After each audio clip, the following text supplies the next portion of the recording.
everybody out there in TV land. Welcome to my show, syllaBLISS or syllabus.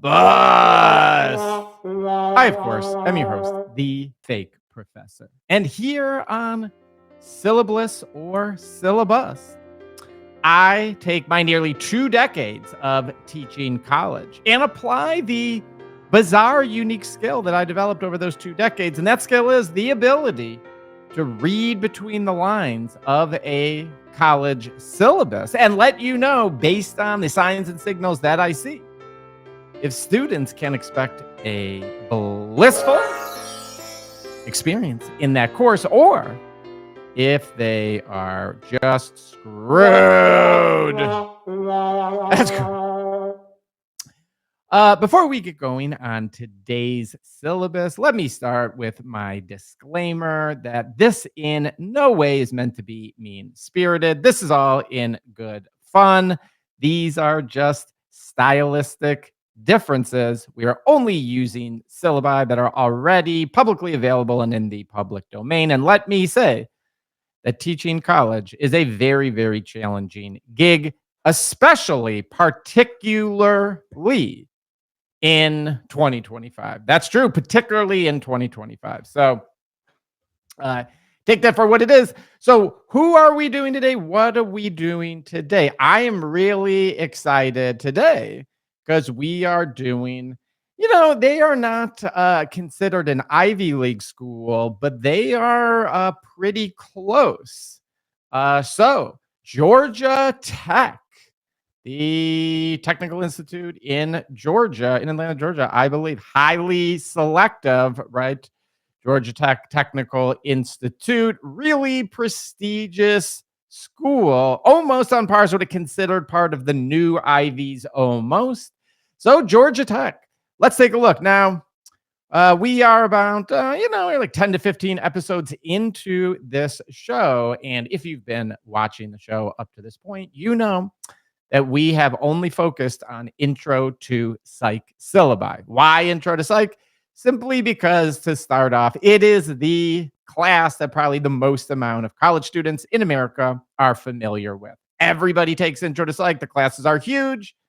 Generally, it's a requirement or it's just a fun, interesting elective. Maybe after about 20 or 25, we'll move on to some other courses, but we are still doing intro to psych. So let's take a look at Georgia Tech, the prestigious university technical institution in Atlanta, Georgia. I believe Atlanta. Okay, fall 2025. Let's see what we got. Okay. Course description. As you know, course description and course goals or, outcomes. Biggest waste of time on a syllabus. There is literally nobody in an intro to psych class who doesn't know what they're doing there. Probably more than half of these students have taken intro to psych in high school or somewhere else. That said, course descriptions are just an administrative requirement. Usually teachers have no control or very limited control. These days, generally no control. Nice to see that it's just short. Nobody cares. Same thing with course learning outcomes. The only thing I care about is that it is short because that is total just waste of space. Nobody's paying attention to that whatsoever. So neither are we. All right, let's get to the first meaningful thing. And the thing, let's be honest, that can often be the determining factor if a course is going to be blissful or a straight up effing bust. The course materials. Let's take a look. There is an e-textbook, electronic textbook, Psych 6th edition, Schachter, Gilbert, and Knock. The one thing I am going to say here is that there is not a lot of information about what this textbook is. There is specifically no publication date. That is a little scary to me, right? How can I assess if this is a new or older textbook? Actually, right now, while this is up, I'm just going to go ahead and take a look at this. And what does it say? What can I find out that it says? Let's see what I can find out when this appears to be published. 2023. 2023. Okay. So it does appear to be the newest version of the textbook. That is good if you're going to go an old school style textbook and you're going to make people pay ridiculous amount of money for it when there are free open source options. It might as well be a new book. And this appears to be that. So we are cool with that. You need to purchase a text with access to Macmillan Achieve site. To do so, go to our Canvas page and follow the Macmillan link. So it appears here, like a lot of schools, that Georgia Tech is linked up with one and only book distributor, or at least this class is. So Macmillan, you got it. You get the business. Note, you need access to this text for the entire semester. Many intro offers or rentals will give continuous access through December 2025. Make sure you have continuous access. That seems like an important note. Don't, get a book that's going to like cut you off mid-semester. Other materials will be made available on Canvas. Okay. So that's all you need. I imagine you're a student, you go to their website and they're going to direct you. It is not a cheap book, but it is, pretty standard, straightforward, old school intro to psych textbook, a new one. So far, all is well. Grading policy, exams. Let's take a look. Now, I do got to say, again, coming right out of the gate, not a whole lot of bells and whistles, nothing too kind of fancy, but that's not a bad thing. Not a bad thing at all, but definitely not a whole lot of bells and whistles, formatting-wise, coming out of the gate. Grading policy. There will be 2 midterms and 1 final exam. Okay. These exams will consist of multiple choice and short answer, short essay questions. Prior to the exams, I will distribute a study guide to limit any uncertainty about the material covered by the exam. Exams are conducted during class time in the designated class and are closed book and closed notes. Okay, so exams, traditional exam, got to be in class. Probably mainly multiple choice, but also some short answer, might have some short essay. Letting you know ahead of time that there's going to be a range of styles. However, because there's going to be a range of styles, this professor, and again, this is very stylistic. Some people don't do study guides. I never do study guides. Some people do study guides, and I do get it. Intro to psych, there's a lot of stuff to cover. These are often students just transitioning into college. If there ever was a class for a study guide, this would probably be it. So that makes a lot of sense. The idea of limiting any uncertainty about the material covered, it's kind of funny that you see that language at Georgia Tech. So here is one of the most exclusive universities that has a very low acceptance rate and accepts ostensibly very smart students. And these smart students have to have their uncertainty limited. And I think that kind of really speaks to some of the things that we've seen. Now that we're a number of syllabi in, really, a lot of the prestigious schools have a lot more hand-holding in their syllabi. And I don't mean that in a negative way per se, but you have more things like this. Study guides. Whereas in some of the smaller schools or the state schools or the community colleges, the grading is a lot more rigorous. I just got to be really honest. It's very straightforward. But anyway, this also kind of speaks to the moment, where one thing we have seen for sure is almost a universal return to the classroom for evaluation, given AI and all the opportunities to cheat from home. All right, quizzes. Throughout the semester, there will be quasi-randomly distributed in-class quizzes. Yikes. Consisting of 1 or 2 questions distributed at the start of class. There are no makeup quizzes will be provided. You will be able to drop 1 of your quiz scores, just 1. Wow. Hence missing. Oh, hence. Oof. Anytime you see hence in a syllabus, bad sign, where we might be taking a U-turn towards bust here. Missing 1 quiz will have not impact on this component of your grade.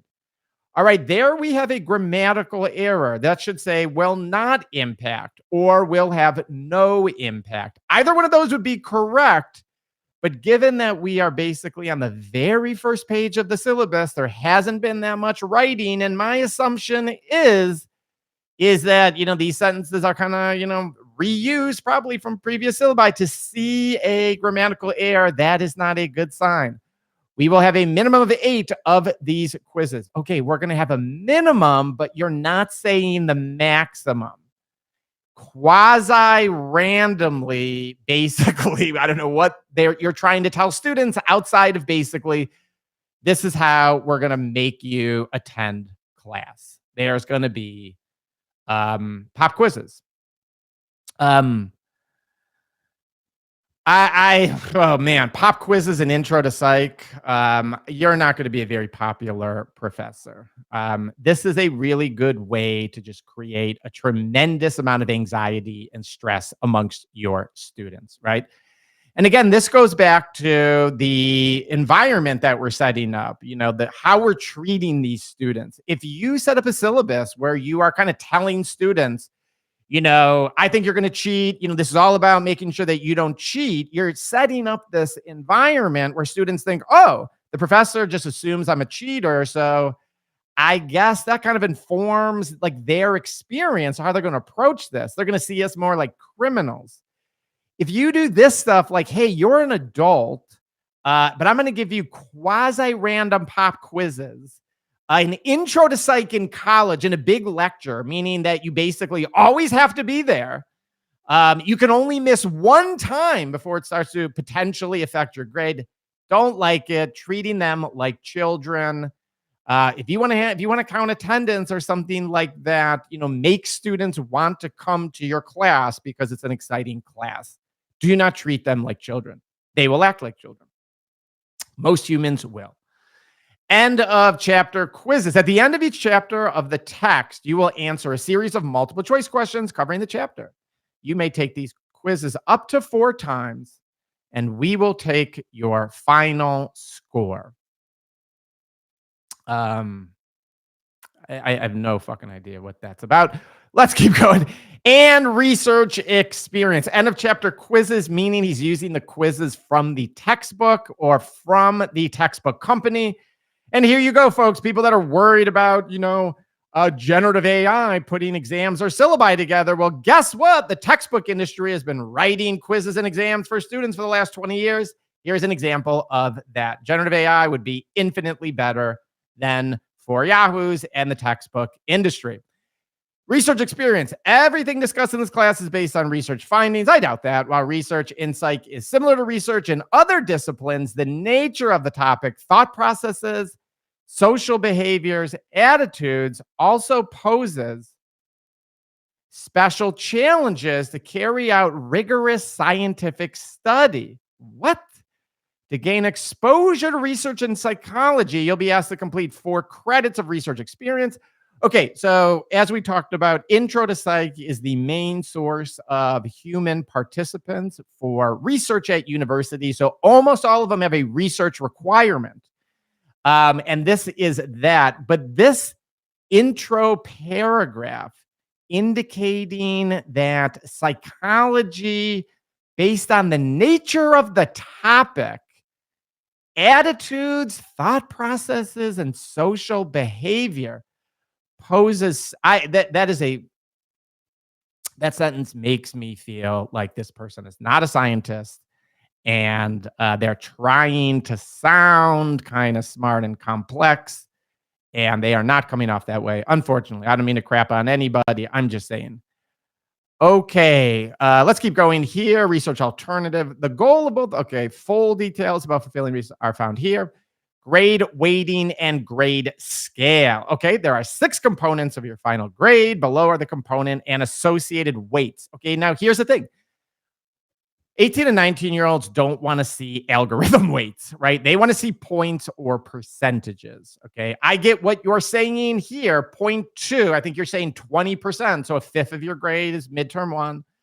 A fifth of your grade is midterm 2. A fifth of your grade is the final exam. A fifth of your grade is the end of chapter quizzes. And then, right, you can see there what 10% of your grade is the in-class quizzes and 10% is research experience. And if you look here, you see a total disregard for formatting whatsoever. This individual or whoever did this did not take the time to, at the very least, line up those percentages or those weights so it's easy to see and follow. This indicates somebody who could not take the minimal effort to just make their syllabus not full of spacing. And actually, we saw grammar errors. This is a very, very bad sign, folks. If the focus and detail is not there on the syllabus, it is very unlikely to be there in the class. Let's see. To calculate each component is converted to a percentage of the possible points, multiplied by the associated weights, and summed across components. Yeah, that's real helpful to students, right? You should assume a straight grading scale. Okay, so there's no curve whatsoever. That's nice. Any adjustments that I make will be announced after the first or second midterm and will apply to the final grade. Please note that grades displayed by Kevin. So total discretion on weights, nothing objective in that whatsoever. Attendance policy, no attendance, except there is because I have pop quizzes. And instructor, okay, great. Okay. Well, folks, not a single, I don't know what to tell you here. Really, I kind of shocked. I'm not going to lie. Georgia Tech, I was expecting much, much better. This is one of the poorer syllabi, frankly, that we've come across. There are editing errors, grammar errors in there. There were, editing errors. There is statements that sort of don't make a whole lot of sense, that are not very informative. There clearly kind of is a lack of detail. There is a old school textbook and it is 2023. I will give you that. Outside of that, there's really nothing in the syllabus that indicates that there's going to be focus or excitement or, frankly, the same type of rigor that we've seen across intro to psych courses from schools all over the country. Georgia Tech, straight bust. Boy, I'm sorry. This is a rough one. I'm sorry for you guys up there at Georgia Tech. Anyway, hope you like that, folks. We'll see you on the next one. Peace.